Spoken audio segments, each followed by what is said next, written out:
puso nga ba dapat ang mangibabaw or isip dapat ang masunod? Wala akong pakialam kung ganito suot ko, hindi naman siguro bawal na magbigay ng advice na ganito ang itsura, wala pang ligo, pero naisipan ko lang kasi itong i-share sa inyo.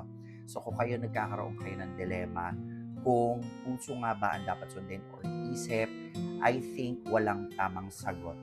Because nakadepende yan sa kung saan tayo mas naglilin. Kung mas naglilin tayo doon sa heart or mas naglilin tayo sa mind. So kung ang lahat ng desisyon na ginagawa natin ay nakalin sa heart, so dapat mas matutunan nating mag-decide according sa logic.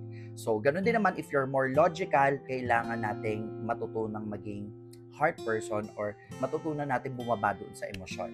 Mahirap talaga yan, especially doon sa mga taong nahihirapan mag-decide sa kanilang career move, sa kanilang love life, sa kanilang personal dilemmas. Pero the only thing that can help you work out in this kind of problem is to strike a balance between the heart and the mind. So sa bawat desisyon,